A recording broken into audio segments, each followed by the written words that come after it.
Il existe des personnes nées avec cette lucidité. Elles n'observent pas seulement le monde, elles perçoivent ce qui cloche en coulisses. Elles entrent dans une pièce et discernent ce dont personne d'autre ne parle, le malaise dissimulé, l'orgueil caché, le mépris qui se cache derrière les sourires. Et sans s'en rendre compte, elles commencent aussi à entrevoir leurs propres mensonges, leurs propres illusions, leurs propres peurs. On commence à voir ce que les autres feignent d'ignorer, le danger de voir et d'être qui l'on est vraiment. Et c'est précisément là que naît l'isolement des lucides. Tandis que beaucoup continuent de dormir les yeux ouverts, vous vous éveillez et percevez le théâtre, les masques, les répétitions. Vous essayez de vous rendormir, mais il est trop tard. La conscience, une fois éveillée, ne s'éteint jamais. Et c'est de cela qu'il s'agit dans le voyage d'aujourd'hui. Du danger de voir ce que les autres ne voient pas, du silence de ceux qui perçoivent trop, et de la façon dont le fardeau de la lucidité est peut-être aussi le premier pas vers la liberté. Le prix à payer pour voir ce que les autres ne voient pas. Il y a quelque chose d'étrange à percevoir trop de choses. Au début, cela ressemble à un don, presque à une bénédiction. On remarque ce que les autres ignorent, une légère variation de ton, un regard fuyant, un sourire forcé. Tandis que la plupart s'arrêtent aux apparences, on perçoit le sous-texte caché dans chaque geste. Mais avec le temps, cette sensibilité cesse d'être subtile, car lorsqu'on commence à trop voir, on découvre combien le monde préfère le déguisement à la vérité. Et ça fait mal. Ça fait mal parce qu'on perçoit les intentions derrière les mots. Ça fait mal parce qu'on sent quand quelqu'un ment, même en souriant. Ça fait mal parce qu'on voit le vide derrière les paillettes des fêtes, la lassitude derrière les rires, la peur dissimulée sous un masque d'assurance. Et soudain, le monde qui paraissait si riche commence à sembler superficiel. C'est là que beaucoup confondent sensibilité et faiblesse, mais ce n'est pas de la faiblesse, c'est de la lucidité, c'est une conscience qui s'est ouverte et qui ne peut plus se refermer. Carl Jung disait que ceux qui regardent à l'extérieur rêvent, ceux qui regardent à l'intérieur s'éveillent. Mais il savait aussi que l'éveil est solitaire, car la lucidité a pour prix le détachement. Plus on comprend le monde, plus on réalise que peut sont disposés à le comprendre avec nous. Il arrive un moment où l'esprit devient si conscient des contradictions humaines que participer au jeu social perd tout son sens. On essaie de converser, mais tout sonne faux. On essaie de s'intégrer, mais on se sent artificiel.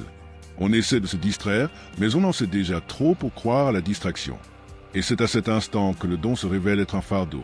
Trop voir, c'est perdre son innocence. Alan Watts disait que la conscience est comme une lampe qui, en éclairant le monde, révèle aussi sa propre ombre. Et c'est ce qui arrive à ceux qui voient au-delà. Plus la clarté est grande, plus le contraste est marqué. Plus la lumière est forte, plus on voit ce qui était caché. Même en soi, on commence à voir ses propres contradictions, ses propres masques et à quel point on a soi-même participé à cette mise en scène. Et cela exige du courage, car il n'y a pas de retour en arrière après avoir vu ce qui était caché. On peut même essayer d'oublier, mais l'esprit éveillé ne se rendort pas. Vient alors le silence, le retrait, la quête de la paix intérieure. Non pas par mépris du monde, mais par besoin de s'en protéger. Trop voir, c'est trop ressentir. Et trop ressentir dans un monde anesthésié, c'est passer pour étrange. Mais peut-être cette étrangeté n'est-elle qu'un signe de vie. Tandis que temps se perd dans les apparences, vous ressentez encore la vibration des choses invisibles, l'atmosphère d'une pièce, le poids d'un mot, l'épuisement émotionnel de ceux qui ne croient plus en rien. Trop voir, c'est percevoir la souffrance derrière l'euphorie, la peur derrière l'arrogance, la solitude derrière le succès, et en même temps reconnaître que tout cela existe aussi en vous. Ainsi, la véritable vision n'est pas de l'arrogance, mais de la compassion. Car lorsque l'on voit clair, on comprend que chacun tente de survivre à sa propre confusion. Mais cette clarté a un prix élevé.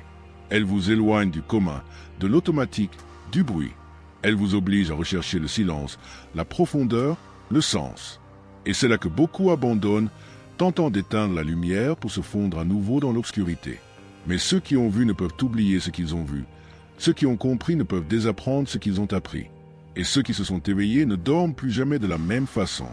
Par conséquent, si vous avez l'impression de trop voir, de porter ce fardeau de lucidité, ne luttez pas contre elle. Acceptez ce malaise comme une étape du processus, car une vision claire peut certes vous isoler, mais elle vous libère aussi. Elle vous libère des mensonges, de la précipitation, du besoin de feindre. Et peu à peu, vous commencez à comprendre. Le prix de trop voir est élevé, mais le prix de vivre dans l'aveugle est bien plus. Le jeu social est le théâtre de la normalité. Avez-vous remarqué comme presque tout aujourd'hui ressemble à une scène? On parle, on rit, on s'embrasse, mais il y a toujours un scénario invisible. Nul besoin d'énoncer les règles, tout le monde les connaît déjà. On demande « Comment allez-vous » et la réponse fuse « Bien, même quand ce n'est pas le cas ». Et chacun fait comme si c'était une réponse complète. C'est le théâtre de la normalité, un spectacle silencieux où chacun porte son masque, jouant le rôle de quelqu'un qui va bien, qui est heureux, qui maîtrise la situation. Mais il suffit d'observer d'un peu plus près pour se rendre compte que presque tout est répété. Les rires sont un peu forcés, les compliments sonnent comme des formules toutes faites, les conversations tournent autour du vide. La peur du silence est si grande que le bruit est devenu le parfait déguisement de la solitude. Nous vivons dans une société qui récompense l'apparence et punit l'authenticité. La sincérité a été troquée contre la facilité et la profondeur contre la performance. Par conséquent, ceux qui refusent de jouer un rôle sont vite perçus comme froids, distants, étranges. Mais la vérité, c'est que certaines personnes ne savent plus comment mentir pour s'intégrer. Elles essaient de jouer le jeu, mais elles ne peuvent ignorer l'absurdité de la situation. Carl Jung disait que la solitude ne vient pas de l'absence de personnes autour de soi, mais de l'incapacité à partager l'essentiel. Et c'est peut-être ce qui explique l'épuisement que ressentent tant de personnes. Cet épuisement ne vient pas du travail, mais de l'effort que représente le maintien d'une façade. Le théâtre social exige de sourire quand on a envie de pleurer, d'acquiescer quand on est en désaccord, de dire « tout va bien » alors que le monde s'écroule autour de soi. Et à chaque acte, on s'éloigne un peu plus de soi-même, jusqu'au jour où l'on ne sait plus où s'arrête le personnage et où commence l'être humain. Alan Watts disait que l'ego n'est qu'un rôle que l'on oublie jouer. Et c'est précisément là le problème. On oublie. On se perd dans le rôle d'employés exemplaires, d'enfants parfaits, d'amis formidables. Mais au fond de nous, quelque chose commence à nous perturber. Un sentiment désagréable de supercherie, comme si nous vivions la vie de quelqu'un qui n'existe pas. Et lorsque quelqu'un tente de briser le moule, reste silencieux au sein d'un groupe bruyant, parle avec sincérité lors d'une conversation superficielle ou dit simplement « Je ne me sens pas bien », le groupe réagit avec malaise. Le système rejette la réalité car elle menace le spectacle. Le monde moderne ne sait pas comment gérer la vérité crue. Il préfère les filtres, les sourires forcés, les légendes optimistes qui masquent la souffrance. Mais ceux qui voient derrière le rideau ne peuvent plus feindre la vérité. Et c'est le début de la liberté, mais aussi de la solitude. Observer le jeu est le premier pas vers le quitter, mais quitter le jeu a un prix. On perd les applaudissements, les invitations, le sentiment d'appartenance, mais en contrepartie, on gagne quelque chose de rare, la paix de ne plus avoir à jouer la comédie. Et c'est peut-être là la véritable maturité d'esprit. Quand on réalise qu'on n'a plus rien à prouver à personne, ni le bonheur, ni le succès, ni la normalité. Car la normalité, au final, n'est que le nom poli qu'on donne à la conformité. Alors, si vous êtes las des conversations vides, des rencontres forcées et des amitiés qui ressemblent à des contrats sociaux, sachez qu'il n'y a rien d'anormal chez vous. Vous êtes simplement las de jouer la comédie, et cette lassitude est le premier signe d'éveil. Car ceux qui s'éveillent ne veulent pas d'une scène, ils veulent être présents.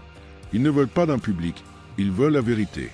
Et comprendre cela, c'est le début d'un retour à l'authenticité, même si cela vous coûte la solitude, car rien n'est plus solitaire que de vivre entouré de gens et pourtant être absent à soi-même. La solitude consciente comme chemin vers l'individuation. Alan Watts disait que la plus grande illusion de l'humanité est de se croire séparé du tout. Nous vivons comme s'il y avait un soi ici et le monde là-bas, comme si la vague pouvait exister sans l'océan.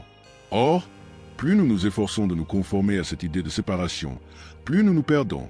C'est alors que la solitude apparaît, non comme une punition, mais comme une invitation. Carl Jung appelait ce processus l'individuation, le chemin qui mène à devenir qui l'on est vraiment, à se défaire des masques que la société nous impose et à retrouver son centre intérieur. Mais Jung avertissait aussi, ce processus ne se déroule pas en groupe. C'est un voyage solitaire. L'individuation exige le silence, le détachement, la confrontation à son propre abîme sans distraction.